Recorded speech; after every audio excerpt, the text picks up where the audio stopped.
This video is for the key features of linear functions and their inverses. So given f of x equals negative 1/2 x minus 4, create a symbolic representation, a table, and a graph for the inverse. So let's write the equation. So if we do this by hand, okay? So if I flip the x and the y,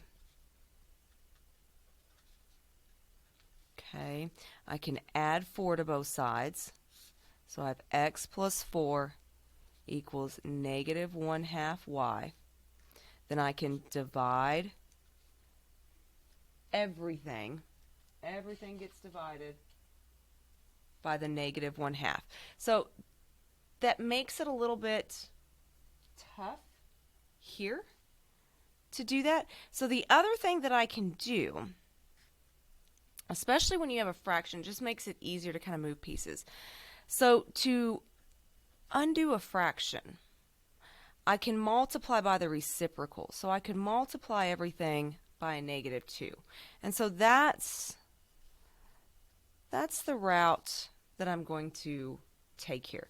Because dividing, what you would end up doing is dividing by a fraction, which results in the same, but I know this becomes difficult to simplify.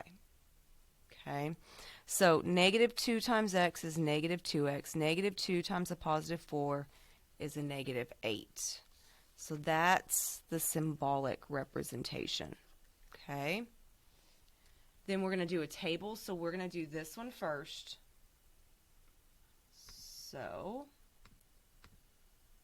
we're going to go to graph and do negative 1/2 x minus 4. I'm going to pull up the table. And so we're at negative 8. So I'm going to go all the way up here to negative 8. And I've got 0. Negative 6 is a negative 1. Negative 4 is a negative 2. Negative 2 is a negative 3. 0 is a negative 4. 2 is a negative 5. And then 4 is a negative 6. And then all I have to do is flip those values.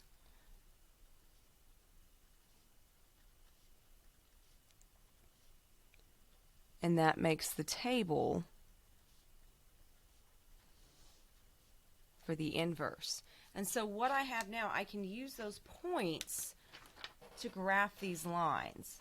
So I'm going to do the original, that's this one, in blue. I always do the y-intercept, and then let's pick one other here. Maybe the x-intercept there.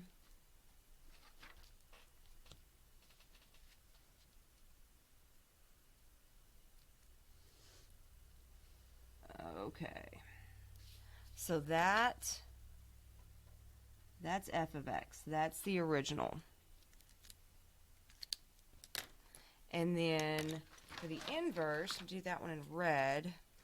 So y-intercept is a negative 8. And then I've got, so that's that one. So let's do this one, negative 4, comma 0.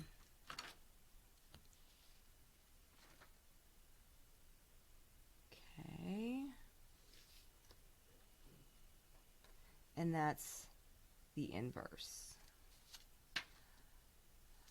Okay, so on to the key features of this. So we kind of need to be able to see the graph. So the first thing it says to do is to draw a dashed line on the graph to represent y equals x. So again, 1, 1, 2, 2, 3, 3. Those are the points of the line y equals x. So I'm going to draw dashed line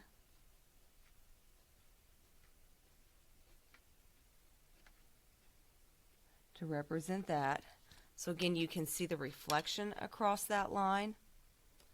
All right, identify the x and y intercepts in the table and on the graph for both functions. Connect these points with a dashed line.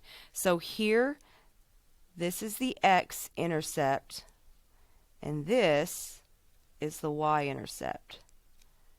And so it flips down here. This is the y-intercept, and then x-intercept is this one. So if I connect these points, negative 8, comma 0 and 0, negative 8, that's these two here. So what happens is the x and y intercepts reverse. They're interchanged. Okay?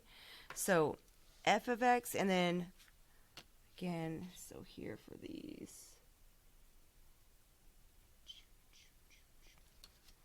Alright, so for f of x, of the original one, the y-intercept is 0, negative 4, and the x-intercept is negative 8, comma 0. For the function, or for the inverse, the y-intercept is negative 8, comma 0, so you just flip the x-intercept.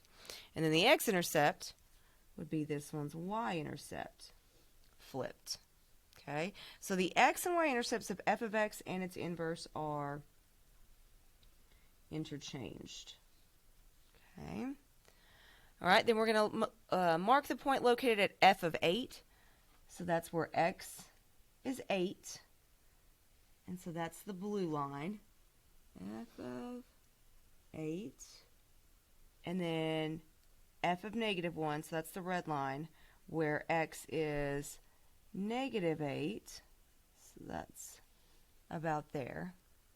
And then we're going to connect those points with a dashed line. So these two, and so when we were talking about the x and the y intercepts being interchanged, every other point is interchanged as well. Okay, so the functions have interchanged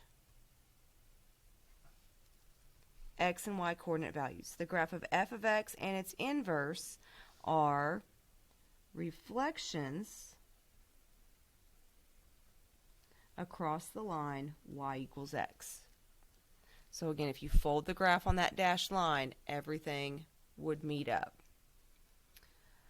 All right, restricted domain and range. So restricted domain and range is from the table.